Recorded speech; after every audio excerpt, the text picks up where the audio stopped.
When the night has come and the land is dark and the moon is the only light we'll see. No, I won't be afraid. Oh, I won't be afraid. Just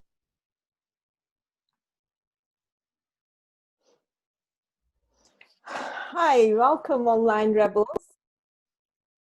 And I am honored, proud, super excited to welcome Keiya Yalcin as my so long online rebel. Keiya, welcome. Hi, thank you. How are you, Keiya? I'm doing great. How are you? Thank you. You look great too. Thank you. So where do we start? So yeah, I guess, let me tell everyone a little bit about myself and, just kind of what I do and okay. why I'm here. Okay, yes. So, and would you leave the fun and little sisterhood part to me? yes, To share in the end, please. I will. So my name is Keiya Yalcin. I am from Baltimore, Maryland, and currently I live in Baltimore, Maryland, which is interesting because I didn't live here for about 15 years, and coming back home with an older set of eyes is just such an experience. And I, really encourage folks to think about that, because a lot of times we leave home and we don't go back for whatever reason, but I think it's really interesting to be able, as an older adult, to reconcile some of the experiences of my past. So that's a sidebar. But I'm a mother, I'm a wife, I've been married for 15 years. I have 2 little girls, Olivia and Sophia, who are 5 and 3. And I'm also the owner of a Fishnet Restaurant, which is a fast gourmet seafood eatery located in Baltimore, Maryland. I started that business with my husband about 9 years ago, and that's been a journey, but right now our location is in Baltimore, Maryland. And I also am owner of the Yalcin Group, and we do real estate development. And so, real estate and restaurants, that's it, that's my story. I'm doing some version of those and have been for the past, 15 or so years. And I just, am excited to share some of the things that I've learned along the way, and just really be honest with people about my journey, because I find that we all grow when we communicate clearly and we're honest with each other and we're honest with ourselves. That's me. One question. How long have you been living in Baltimore now? Probably about 2 or 3 years now. And before that, where were you living? We were living in the DC area. So I moved to the DC area around 2002 and just kind of stayed. And we lived in Northern Virginia, and we lived in Prince George's County, which is, on the outskirts of DC. So always kind of tucking the nation's capital. But, at a certain point in time, we decided that it was time to come back to Baltimore and take a look. And I'm really, really glad that we did. It's such a slower pace of life here. And it's not all bad, no matter what the media says. Well, Keiya, I am just like, you're one of my teachers. I've been learning a lot from you, and I would like to say hi to Sophia and Olivia and Farhat here. I think they're watching us. And how do I know you for this long? I've known you at least for 16 years now, or maybe more. That's right. So you tell that story. How did that happen? I think it was like years ago, 17 years ago, I guess. I received a call from my brother, who is younger than me, And I'm originally from Turkey, and I was living in Indiana by that time.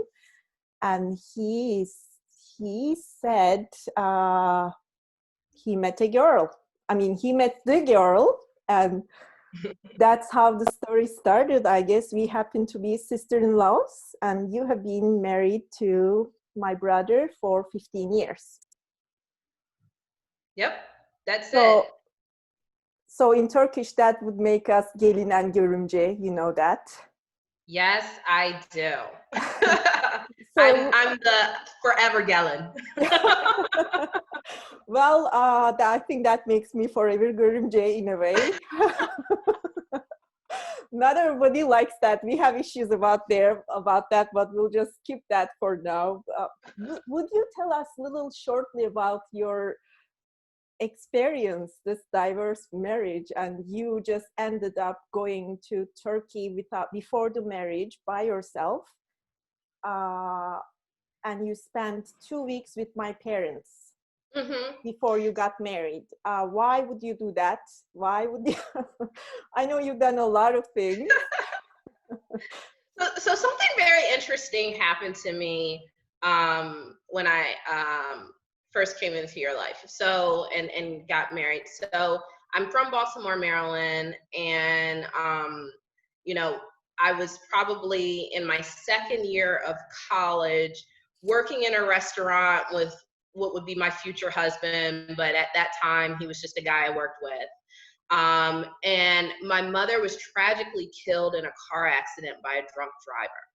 And so that kind of sent me on this journey. I was 21 years old. And it sent me on this journey of really understanding that life is very short. You don't know how much time you have. And so everything you do and the way you live must count. You must, find your happiness, make your mark, and treat every day like you don't have some unlimited amount of time, because my mom was 42 years old when she died. And so I think, I met this guy and he was great. And I was like, okay, well, I know people can always be great when you first meet them. Let me go meet your family. So, that was, something I did. And, my husband is from Istanbul, Turkey.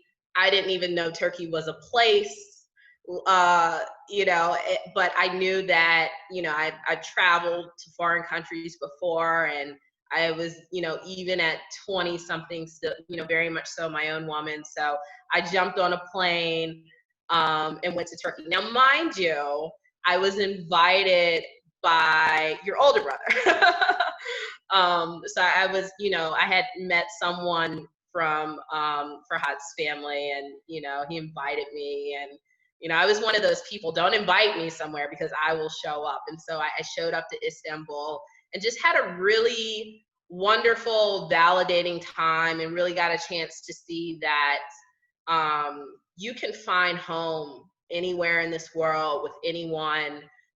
They don't have to look like you. They don't have to speak your language. They don't have to be your religion.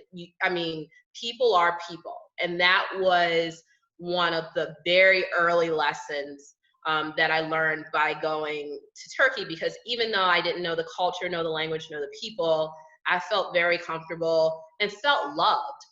And that is something that will always translate. And so here I am, still in this crazy family, 15 years later, but I'm a better person for it. Well, we're doing our part to be as crazy as we can. We have our own luggage, and it's just like I always wish that I was a better person. That brings that I always wish I was a better sister-in-law, but I think you are, I find you very forgiving and loving, that, that I'm just me, and I'm just like really not a good family person in that way. Yeah. Yeah, I think, part of that's me, part of that's very cultural.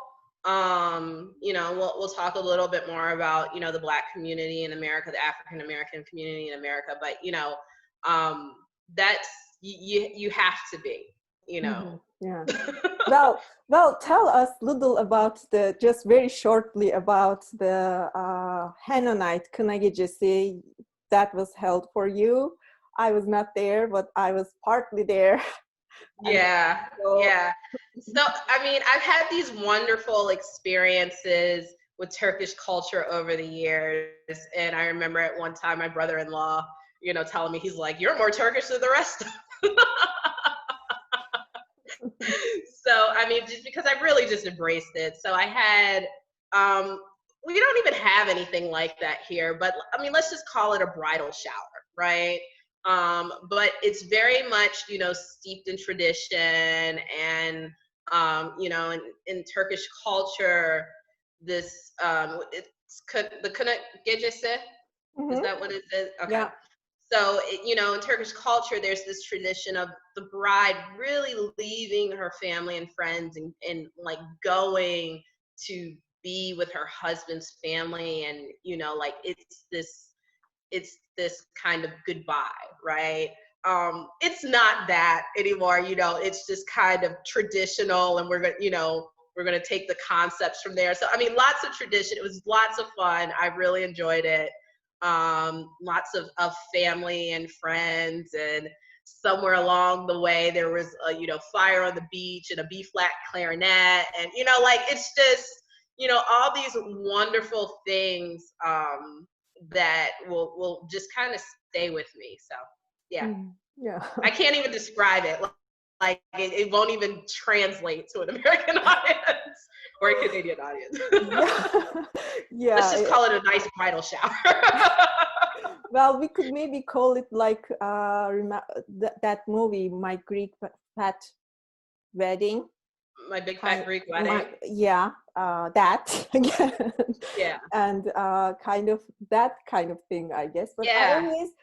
Keiya, I always find you a little weird and really didn't really understand how you can get to the tradition, my family's tradition, super fast, because my mom loves cooking. And if you are there visiting Turkey, and if I am there, like I know how to run away from the dishes and the kitchen and my mom if she is cooking, okay?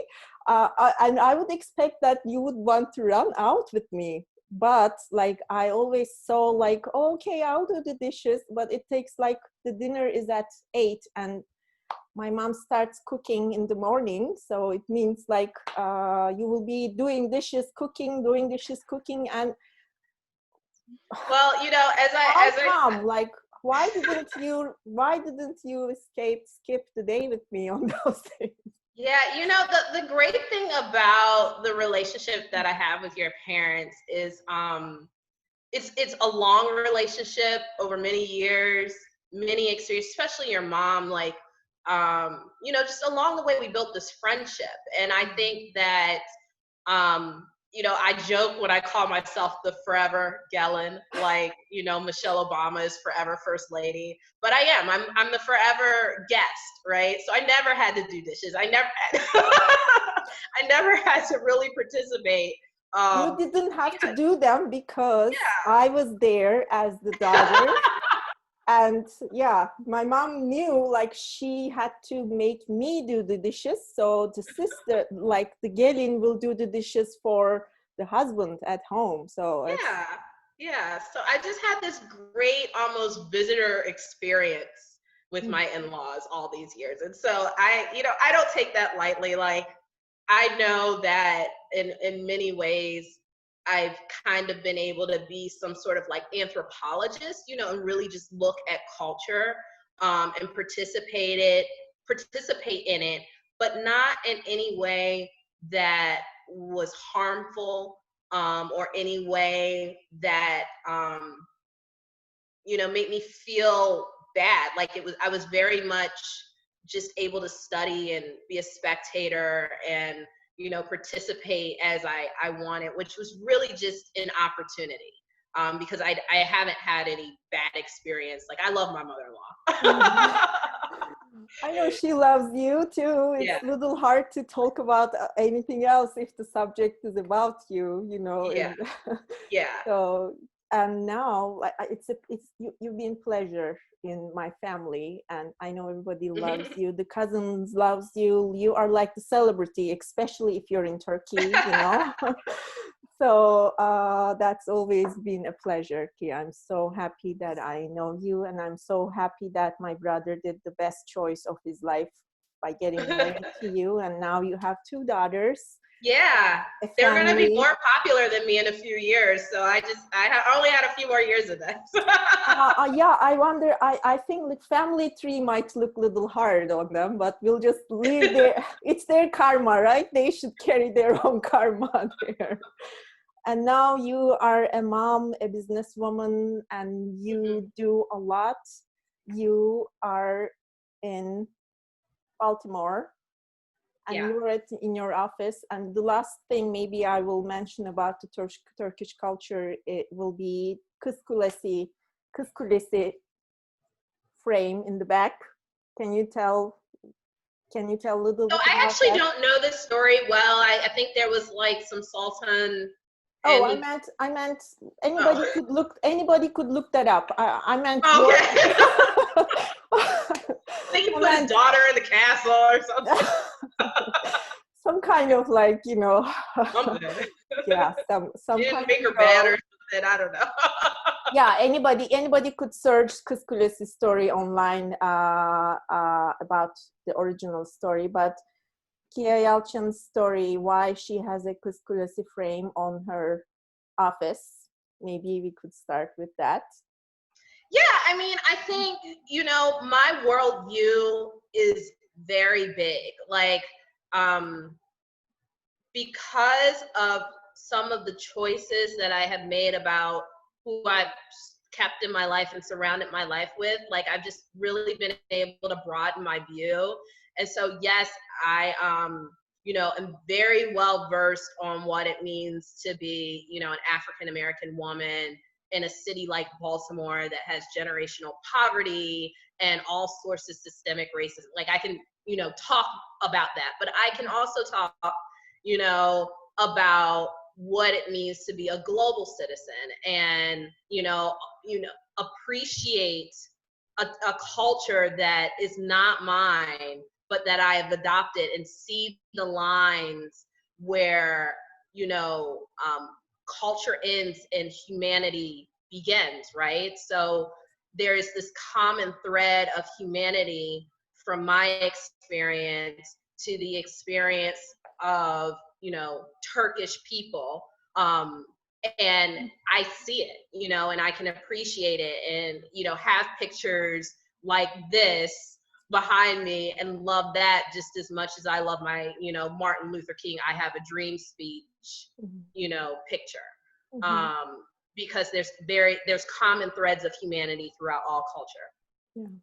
So when I called you a couple weeks ago, and I asked you like I don't even remember what I asked you, because I really didn't know what to ask you, but I think I just wanted to speak to you. And I think I asked a very weird question. I'm sure I asked a very weird question. Luckily, I forgot. But I remember your answer. You said, okay, let me start from another point. And you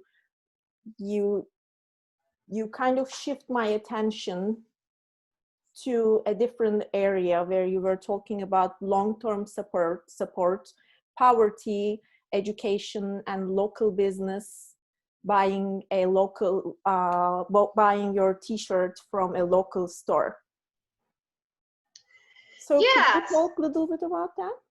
Yeah. So, I mean, I think that, one of the things that's happened to us, and I'm talking about us as a global community, Mm-hmm. is that we stopped paying attention, right? And so, and maybe the attention that we paid has been on the wrong things. And so, as I gave an example of, you know, going to Walmart and buying the $5 shirt or the dollar shirt or whatever, right?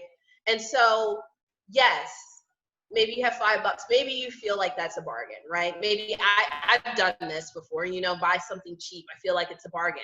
But the reality is, by me consuming that which is cheap, that means that someone somewhere has to make it even cheaper, which means that there may be, you know, in some factory in some place, not, you know, able to provide for their family or in substandard living conditions. And I turn my head so I can buy my $1 t-shirt or my $5 t-shirt. And so I think, you know, what we have to do is really go back to what we did in the past, which was buy local, buy from people that we know, buy from, you know, our communities. That if you support small business in America, small business, you know, is a likely employer of people in the community. So if I, my local restaurant, you know, am operating down the road, all of my employees come from the immediate area. So if I have 5 employees, that means that they're coming from my community of Baltimore City, or even, you know, if we go to hyper local, like my head chef lives down the street from me. You know, I take her to work half the time when I go. And so, you know, if dollars come into my restaurant and I can employ, you know, folks in the community and pay them a living wage, then that means that, you know, my head chef doesn't have to have 3 jobs and be away from her family. And she can spend time with her family, nurture her kids. And so they're not latchkey kids who, you know, don't have any supervision because their mom has to work 3 jobs just to, you know, pay the bills and put food on the table. So, I mean, all of these things are connected. And I think at a minimum, you know, when we talk about some of the protests and some of the rioting, you know, and you look at people who have generationally been oppressed, we're not talking about like, oh, one generation is poor. We're talking about hundreds of years, generations of oppression. And then you wonder why they feel the way they do, you know, like it just, these things are connected. And so I think at a minimum, buy local, you know, like let's start there. Let's just buy local. And then, you know, that's something we can do tomorrow. You know, that's something we can do immediately, is watch how we spend our dollars and then really start to build out on these larger issues. Mm-hmm. So that's what you mean when you are talking about long-term support, and the way you do business, the way you run your business, and actually the way you run your daily life is kind of like long-term plan. So would you tell us a little about that? We have a question, Vincent. I'll let you ask your question after Keiya finishes her answer. So yeah, I mean, I think that it's really important to be conscious and thoughtful as you go through life. I know that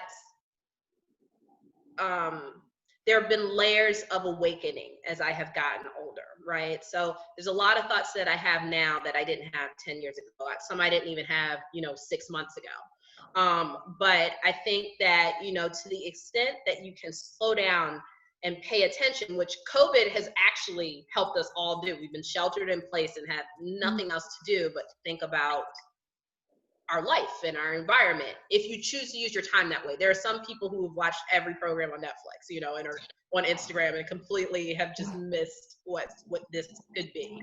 But I think that, you know, to the extent that you can live your life consciously and thoughtfully and plan for a future that you probably won't be in, right? So I'm thoughtful about my kids and their kids and what kind of world do I want to leave to them.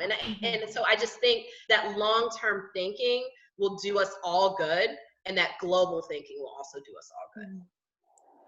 So we have a question, Vincent. Would you like to go with your question? Yeah. Welcome. Yeah. Hi. despite studying economics in college, I don't really understand how it really works. And it makes a lot of sense to have the money go around a local community like the guest mentioned. So I don't say words well.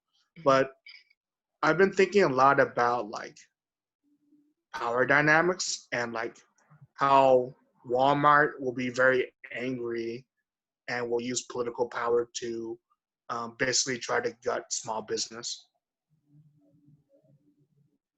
Yeah, I mean that, Vincent, that's a very valid point. I was just watching something today um, about NAFTA, right? And so it basically in NAFTA, it's a free trade agreement, North American free trade agreement. The U.S. exports just this one part of NAFTA. The U.S. exports basically junk food to Mexico. A lot of junk food, soda, stuff with high fructose corn syrup. And 70% of Mexico's produce is coming to the US. So we give them junk food, they give us produce, right? And it's causing an obesity problem there that wasn't there before, right? And so I think, one of the things that we just have to know is that big business will always try to find a way to enable corporate greed, right?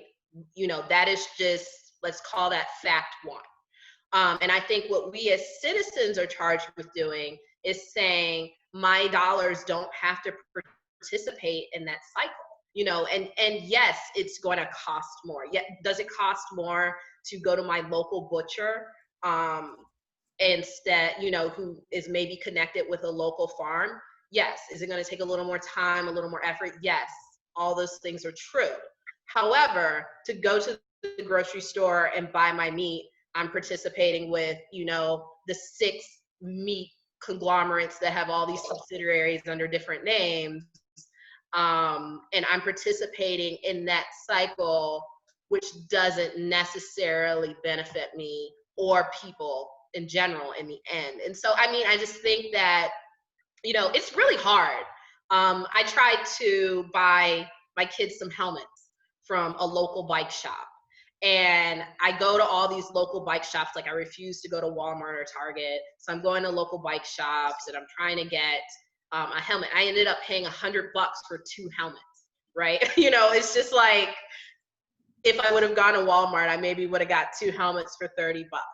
So I think but it meant something to me. So that's a choice that we have to make. And sometimes, yeah, people don't make a lot of money too.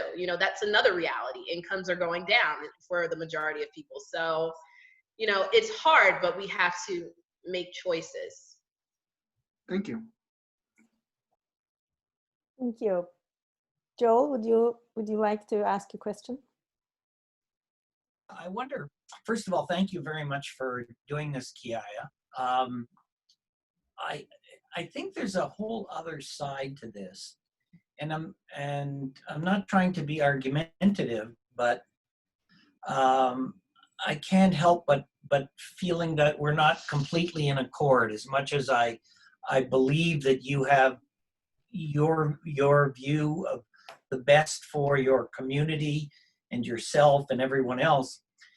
But let's go back to the example of the factory worker in Malaysia, where I'm buying, I'm not sure where this was made, but I bet that's where it came from. So because they live in a climate that doesn't require heating their homes, and they have lots of sunlight, and I don't know, for whatever reasons, they're able to get a standard of living in accordance with their community, which would be far below what we would consider minimally acceptable. And yet I can then go to Walmart or Target and buy 5 t-shirts for $5. And maybe 15 people in Malaysia are having employment. Now, I agree, one person around the corner isn't having employment, sewing the one t-shirt that I would buy. But I have 5 children and they all need a t-shirt and I have $5. So it's more of an economic argument or economic efficiencies about how things are interdependent around the world. In the middle of the winter, I still like to have tomatoes from Mexico, and I can get them because that's how our world has evolved. There are lots of people locally and internationally that are left behind. And I don't know if just saying I'm only going to buy locally is really a viable solution for everyone. I could buy my one t-shirt. Maybe I don't even need one t-shirt. Could probably use my old one. But our standard of living allows this. And at the same time, we're benefiting people at the other side of the world. So I don't know if it's as clear cut as that. It reminds me of that old saying that for every complex problem, there is inevitably a simple solution, which is invariably wrong. And that's an American journalist thing. Well, thank you for that. And I don't, view that as argument. It's everyone has perspectives, right? And that's the importance of platforms like this and have conversations like this. You're right. Like, this is a very complicated issue because there are some people who, if you're making minimum wage, what I'm saying is not accessible to you, right? So you can't choose to spend $100 on helmets if you don't, that's a luxury to even do that. So, there are problems that are very interconnected, but I think that because the problems are so large, right? And they are so complicated, I think it's important to look at, okay, what is it that I'm passionate about that I can do something about? What can I do, instead of just having apathy? There was this wonderful quote that I read from Plato that said, the apathy of good men, makes room for evil men to rule. It's something to that effect by Plato. And so I think that, we have to choose something other than apathy, and say that, the problems are big. And then also it's the question of, well, where are the voices from Malaysia, right? Like, let's ask the Malaysians if they're happy, doing, so I think, I can sit in my nice office in Baltimore and assume that Malaysians are unhappy, making whatever they make a day so that we can have our dollar t-shirts. But I think, we have to create platforms in which everyone has a voice. And I think that's a lot of, what's happening in America right now with protests, right? And we're saying, okay, well, we thought it was fine. And now we're seeing people saying, no, it's not fine. It's not fine. I never said it was fine, and so I think there's a lot of just shock, people just didn't even know it was like that. There's some things that, I've even learned during this time period. And I think, having platforms where we have all voices heard can really help us make better decisions. But in the absence of that, pick a problem and see what you can do about it. It's okay if I add something to that? Sure. I've been doing a lot of heavy research into agriculture as much as I can, and not as much as I feel I should, but it's an area I feel I can talk a little bit about. And capitalism and free markets don't work in a perfect system. The laws and regulations of many countries cause there to be distortions which benefit one group over another. Example is the ag-gag laws on people who used to work in the livestock industries. It's pretty terrible from the documentaries and what a lot of people are saying, what they do to cows and pigs and chickens, not just from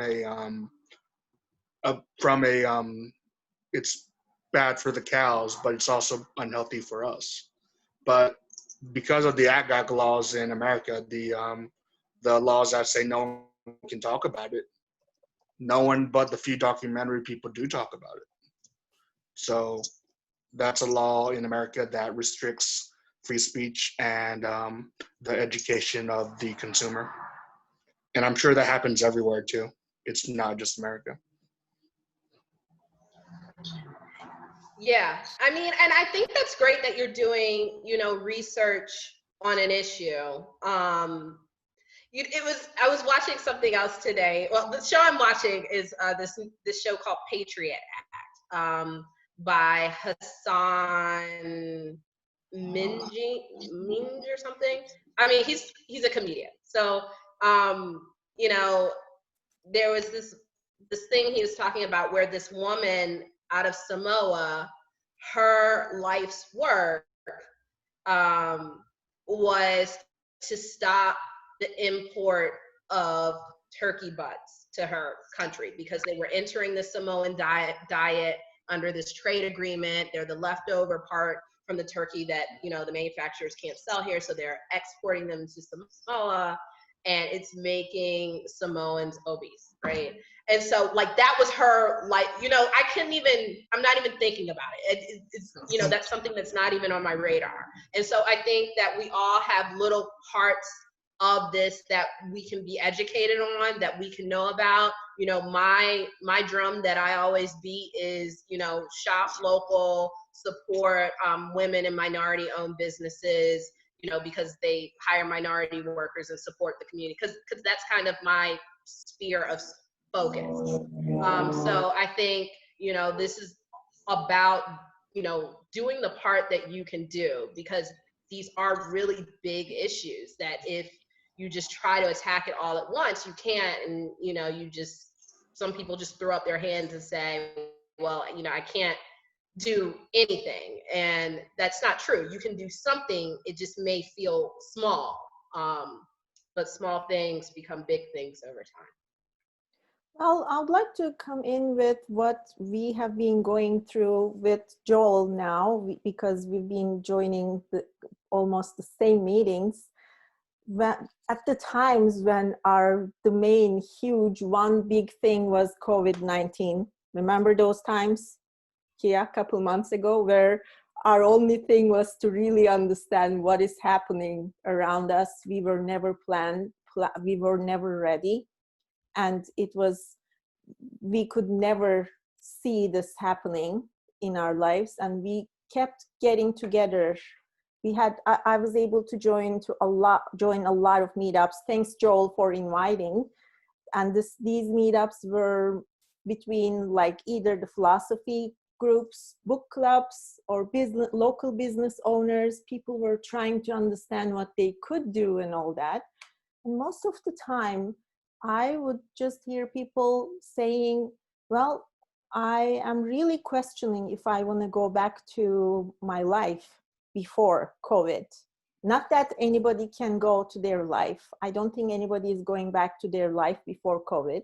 But I think with this, at least this part of the recent COVID-19 pandemic, we are always we really started seeing, we saw it, but we were maybe too busy to ignore the fact that there was just a building where they used to prepare clothes for the Canadian company here. Like, the building was collapsed and people were dead because they were just, and they were questioning on, like, how much money they made per hour, because they were living in a country and they, like, I don't know, I even want to question now, like, how much of their effort were they receiving back as money too. So I think it's a big start over of reasoning, maybe even questioning everything that we have been going through. And maybe is it the time that we start really going back to the basics, like the factory settings on why education and working with the poverty in the beginning, and Right now, going radical about that. Yeah.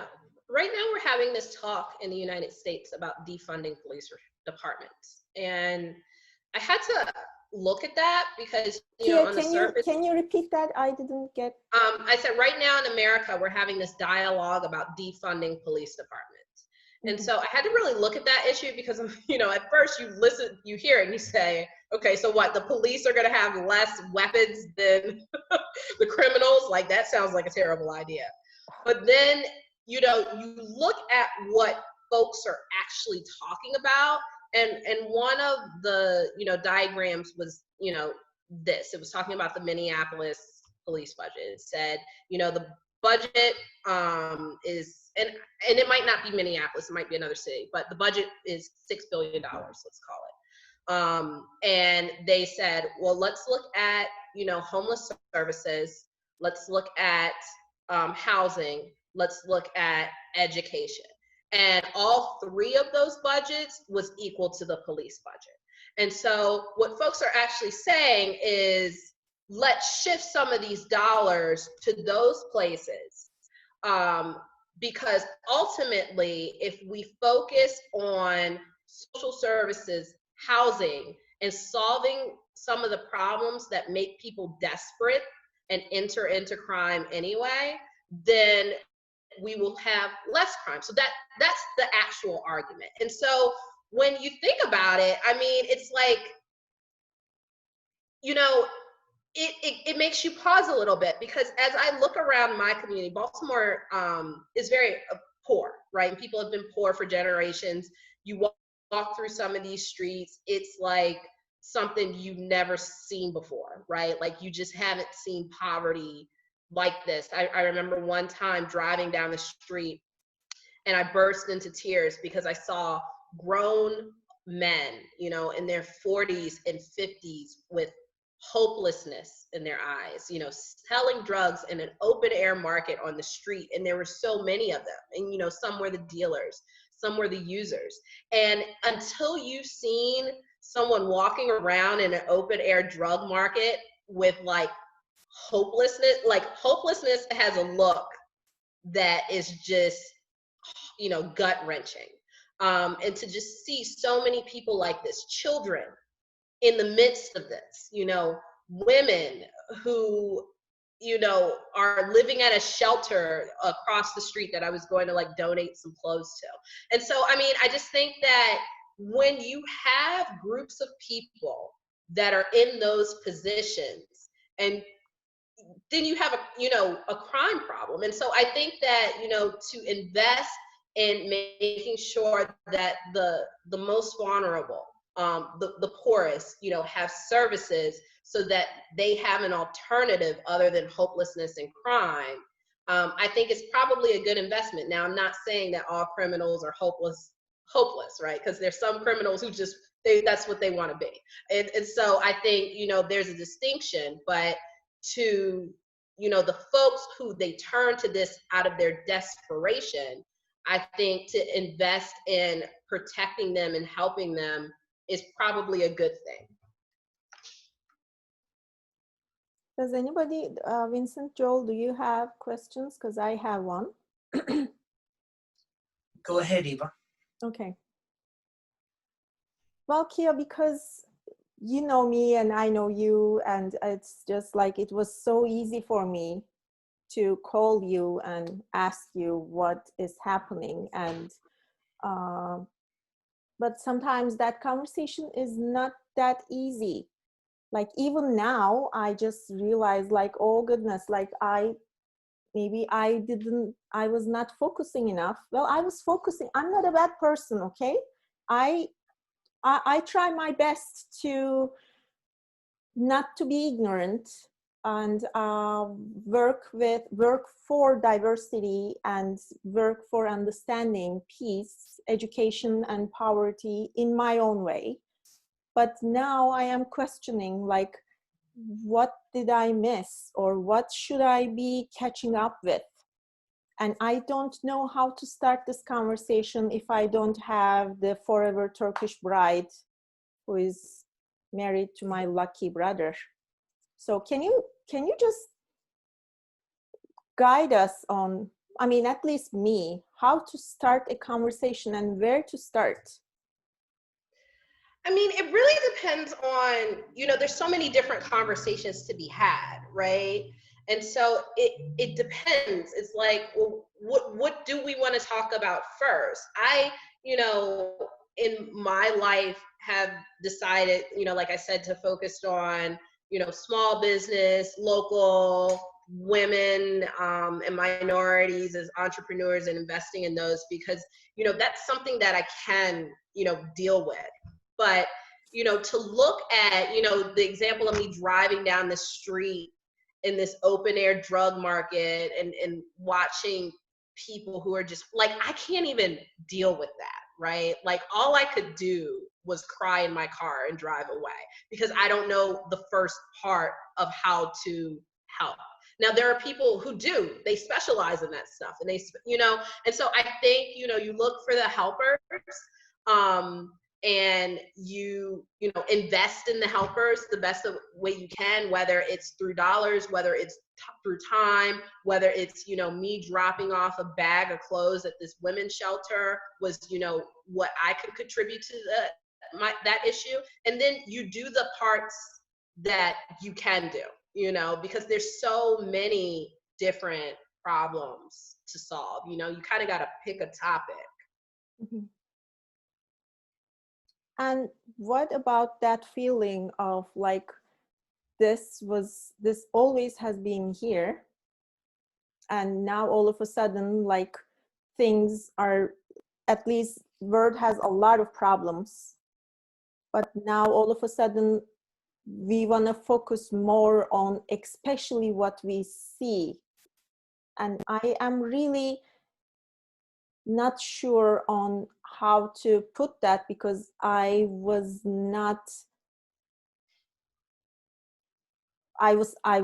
caring, but I was not focusing on too much on the generational poverty in US. Like, US doesn't come to mind, especially when you talk about poverty.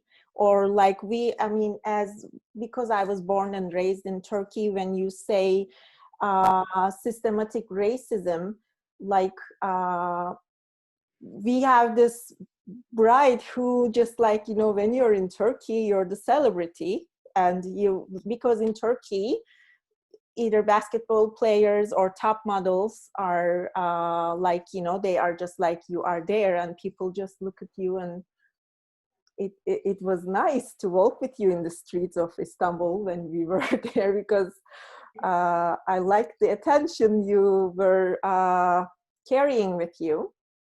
Yeah. So I really don't know what to think about that.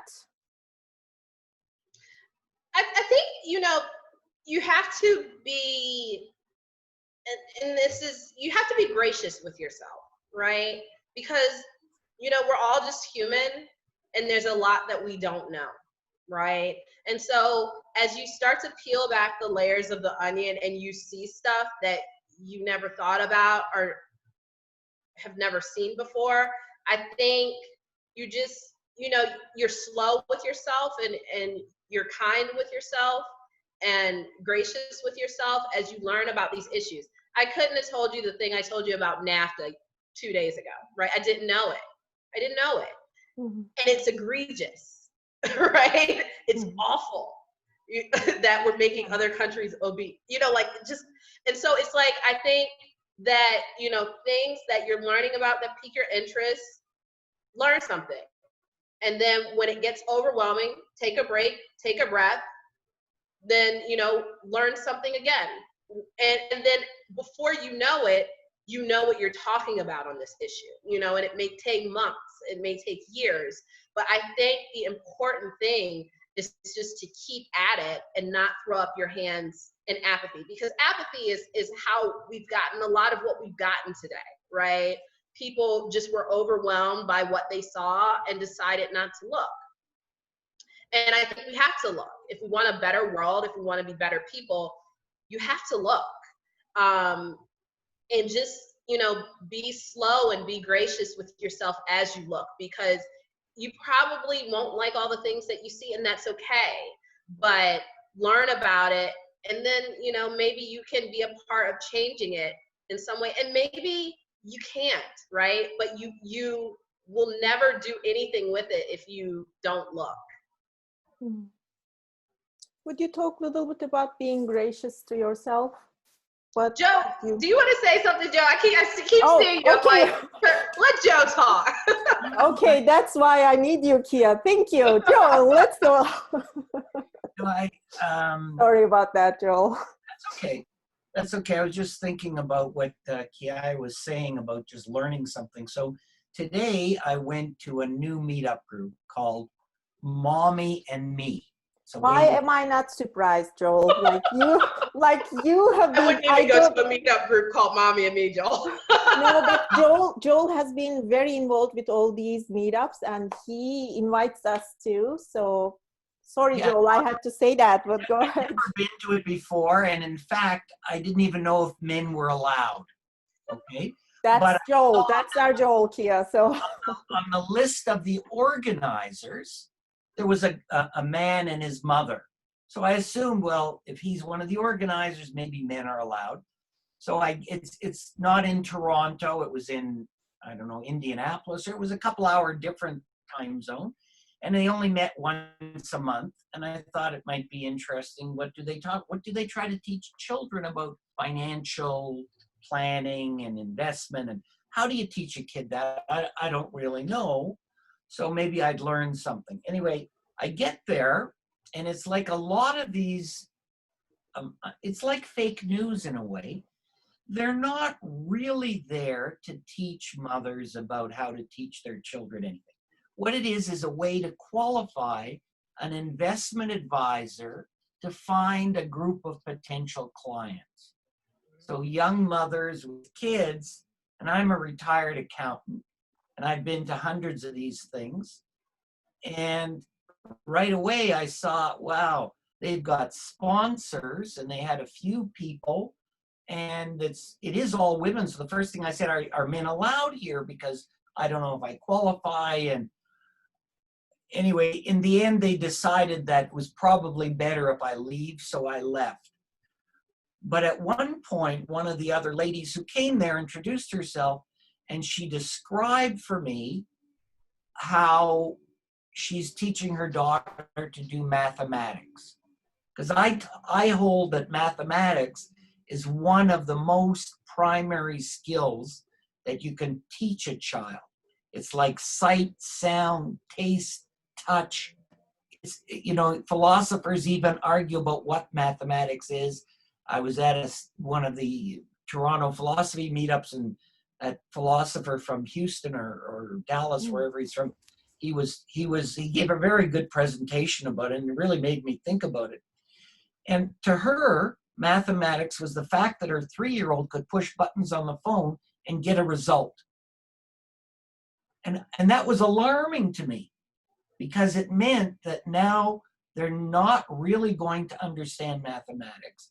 They're only going to understand pushing buttons on machines without any understanding of the underlying principles.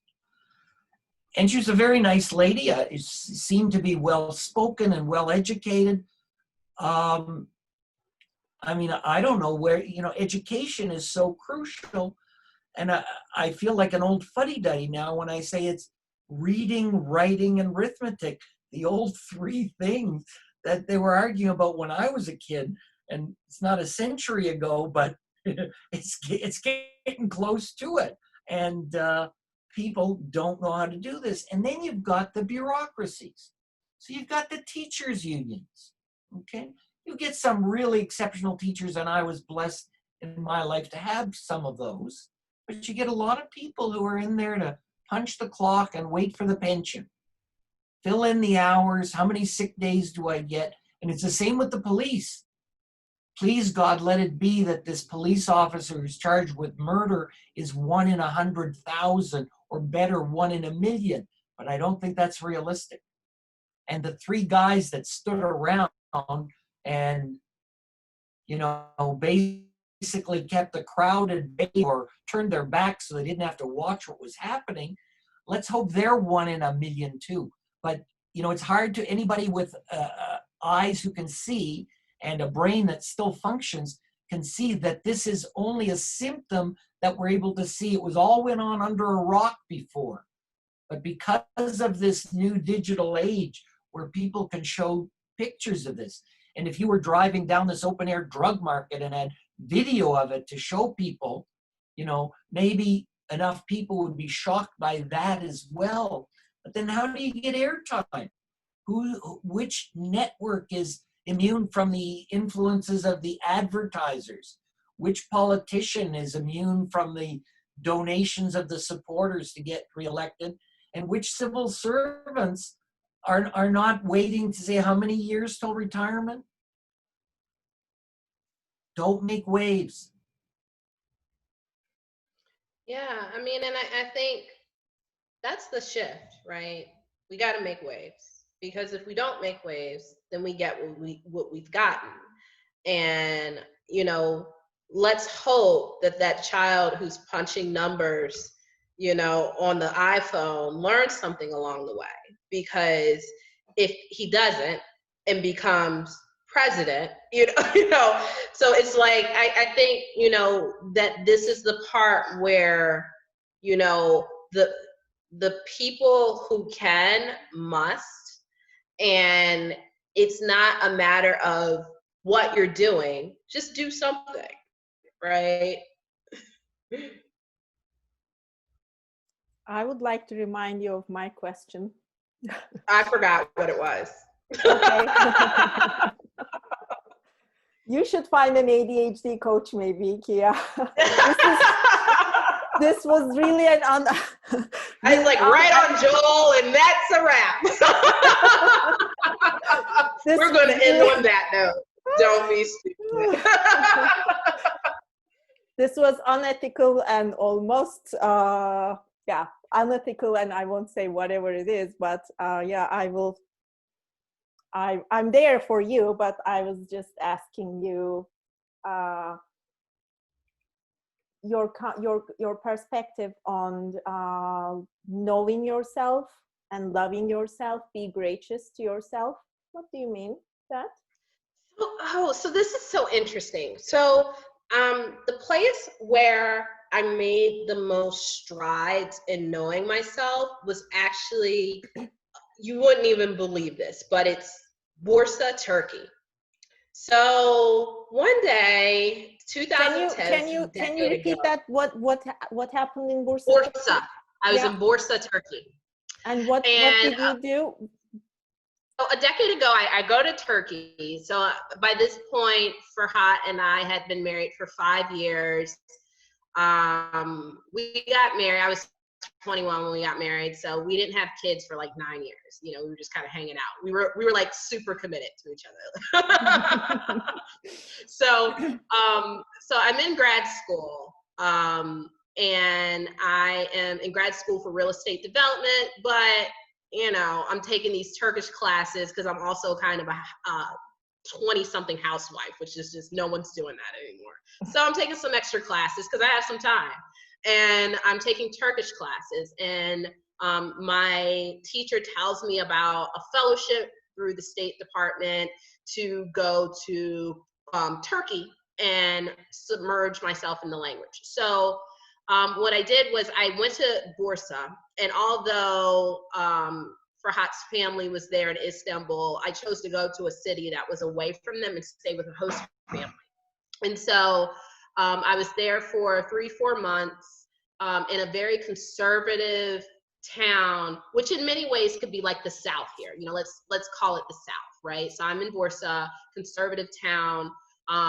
They really had never seen anything like me before. So I was in the newspaper every other week, like I went to the movies and it's like front page news, and so I think, you know, that was an experience in which I really had to learn who I was and learn how to be comfortable in my skin in any environment, because I was always on display. I didn't know the context of that, you know, what it meant. Was it bad? Was it good? Was it, you know, was I being objectified? And also I was in a conservative place within a conservative place, right? And so it just was really a pressure cooker to learn myself. And you know, I got to know who I was in leaps and bounds in a way that I couldn't have with all the distractions and the niceties of being at home and being in a comfortable environment. So, you know, to the extent that even in these meetup groups, you expose yourself, you know, like I love the story, Joel, of you going to the Mommy and Me group, you know, like expose yourself to things that might make you uncomfortable, just to hear what people have to say, because the real takeaway might be that you know yourself better. And so I think that, you know, that was an experience in which I had to be really gracious with myself. I didn't understand the language that well at that time. I didn't understand the jokes. I didn't know, you know, why people wanted to be my friends, although I had lots of friends, you know, friends. So we got into every restaurant, club, you know, anytime. So, I mean, I just think that in these moments, when you have time to be with yourself, you know, like in COVID, know yourself, learn yourself, and be gracious with what you learn. Borsa was the one place where I really started to grapple with race. And, you know, it might be strange, but like I really started to grapple with how America, being a Black American, had kind of twisted my mind when it comes to race. You know, I'm in the store buying candy in Borsa or something, and I see this candy and it's called like Negros, right? And I instantly become offended, and no one, you know, I'm having a moment and everyone is, they have no idea, you know? And so I carried that context with me around the world when the world didn't necessarily feel that way. And so, you know, it just was a really, really wonderful experience for me. And I think that it was, you know, where I learned to just be gentle with myself. And I was, go ahead, Vincent. oh, sure. I was wondering if I could add to what Joe said about the education system. I was a tutor for a long time in high school and a little bit in college. Spent a lot of time trying to basically fill in the gaps that the education system was supposed to fill.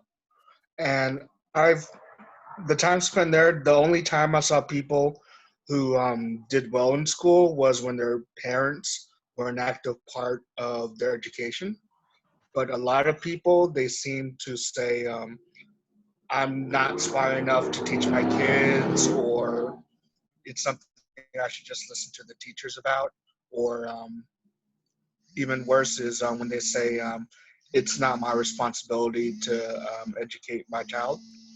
And I'm not a parent, so I know it's a really tough pressure, but I think it's essential that, and this is just another ramble, but the only way we're gonna re-educate our people is to, as Americans and Canadians and everywhere else, is to not trust the bureaucracy anymore, especially when it comes to independent thinking and etc. You know, and Vincent, that's such a great point, because one of the things that COVID has taught me, and is that I can educate my children, right? I didn't trust myself to educate my children. Now my daughter is 5. Like, It's a hassle. What are we really doing other than colors and shapes and how to be nice to your, so very basic stuff. I have a master's degree, right? And I didn't have enough confidence in myself to educate my children. And homeschooling was, you know, something that was very scary to me. But during this time period, you know, I saw, oh man, I can do this, you know, like I can teach my kid shapes and colors and how to, you know, count to 100. And so I just think that, you know, sometimes people just aren't empowered. And and I agree with you that, you know, we just take what society is telling me, oh, you know, you don't know enough to educate your children, so you have to put them in the best school system. And we just take it and we say, okay. And it doesn't necessarily mean that it's true. Yeah. And it's more of I'm against the bureaucracy and their systems and their rules in education, because they also have a habit of kicking out quality teachers because they push the rules a little too far and they try to really help the kids. And that happened to one of my physics teachers who went to a private school because he was almost disbarred from education. Wow. Because they thought because his kids did so well in a consistent way that he fed them the answers literally during the test. So, but that's my ramble for the day. No, it's definitely not a ramble. Thank you. Thank you, Vincent. So as like a coach perspective, I can't stop but think,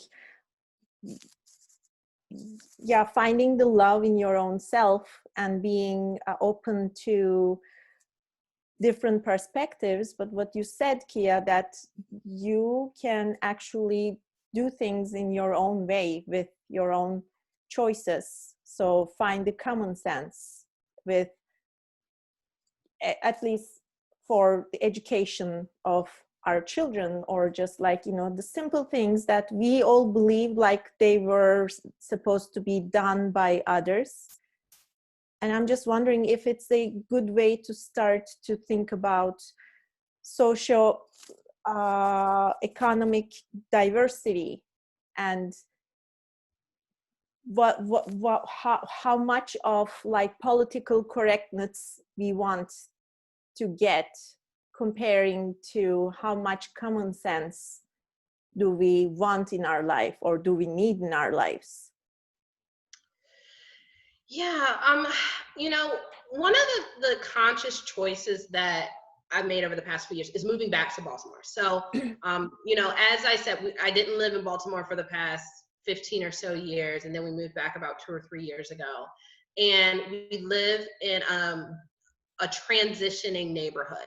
So what does that mean? That means that there's still lots of, you know, unsavory characters walking up and down the street. You know, we have transvestite prostitutes sometimes. They're less now, but you know, in the beginning there were plenty of them. There's homeless people, and then there's also, you know, the little niche bar that all the hipsters go to, including myself, you know, across the street. So, you know, you've seen these transitioning neighborhoods and what they look like. It's just a transitioning of, you know, economics, right? In the people in the neighborhood and the economics that they have. So I chose to, you know, my husband and I chose to live here.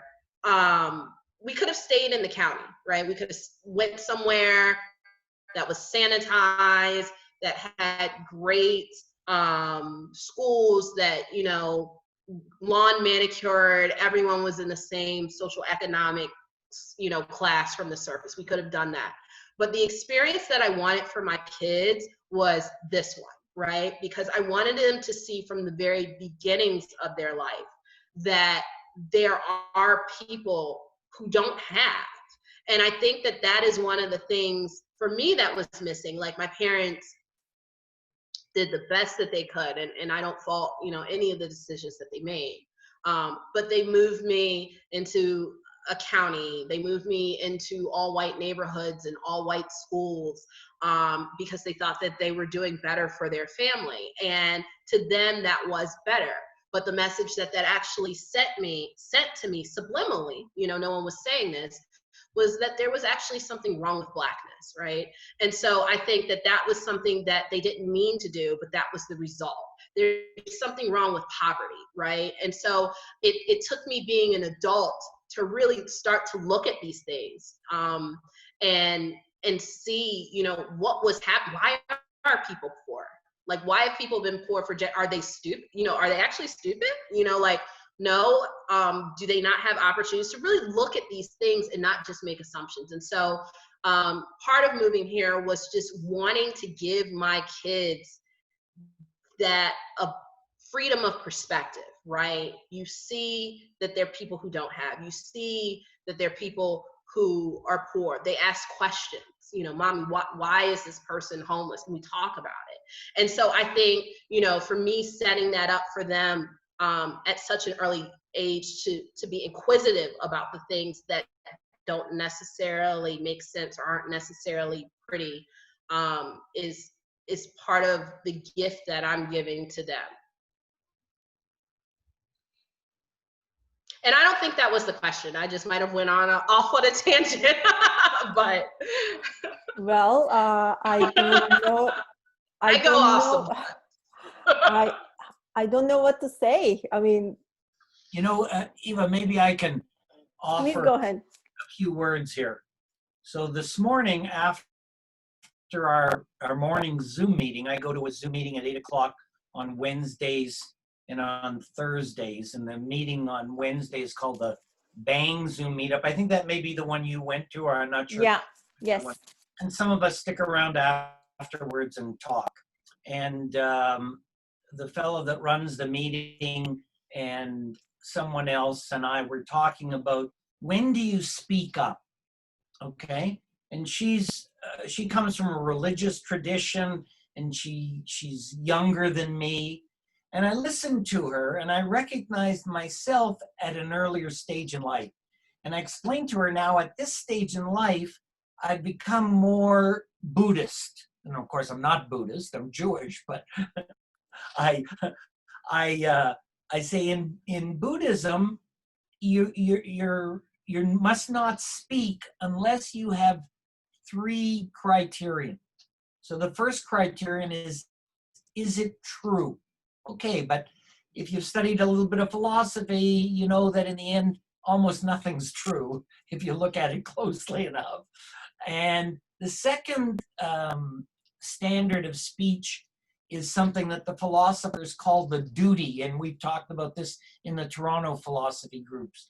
So do you have a duty to speak? If you're a cancer doctor and your patient has stage 4 cancer, you have a duty to tell them, you know, it's not a pleasant thing.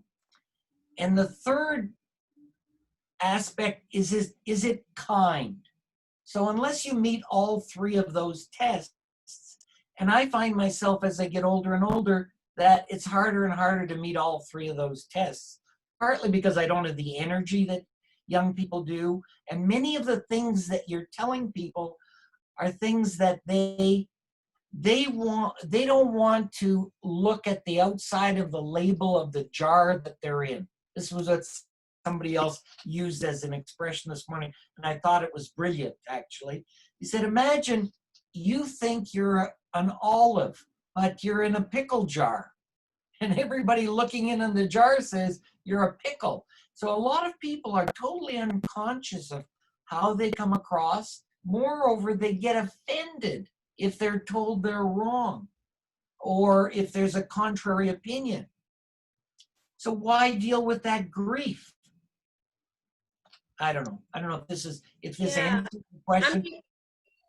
I think what's interesting is, you know, that part about, that's where I find the knowing yourself part becomes really, really important, you know, for me, because I'm at a point where, you know, like I speak freely, right? I speak like I'm speaking about the topics. I speak to everyone in the same way.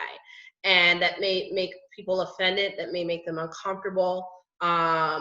Some people have given me, they don't like my directness. They don't like, you know, I don't skirt around issues. And I think it's because at this stage in my life, I have become so completely comfortable in the skin that I'm in, and in, you know, what I believe and who I am, and, you know, I know what my intentions are. And so it's like, in many ways, like, I don't care to be liked. I don't care to gain friends. And it's not about money. I don't, you know, I'm happy with what I have. And I think that, you know, that just gives such freedom, right? I truly feel like I have freedom of speech because I can, it just does not matter what other people think. And that for me is just such a sweet spot, you know, in my life. It's such a bright spot because then I can, you know, talk about these issues and say, hey, you know, this is how I feel about small business. This is how I feel about being Black. This is how I feel about being a woman and a mother and homeschooling. And this is how I feel about, you know, my interracial, intercultural, interreligious, inter everything marriage. And, you know, and just not really care what the feedback is. And I think if it helps one person, that's great. If it helps no one, that's great. It's just, you know, therapeutic for me to get it out. So, you know, that's kind of my position on speaking up and speaking out. No, thank you, Keiya. I mean, I don't want to end this, but we'll have to stop the recording at some point. And this was at least a good conversation starter, Keiya. Thank you very much for joining. And yeah, I am just once again, so happy that I know you and I learn from you that you give a big value to your own self, to the world, to my crazy, let's call myself crazy, my family. So you have been a big value in our lives. And I can see that you are a big value. And you're raising two little values. I am just so amazed. Well, thank you. Thank you, everyone. I'm going to start recording now. Keiya, would you like to say your goodbyes before I stop? Yeah, just thank you everyone for joining. You know, this has been my pleasure. I love meeting new faces and hearing new ideas. So thank you so much. Thank you, everyone. Goodbye.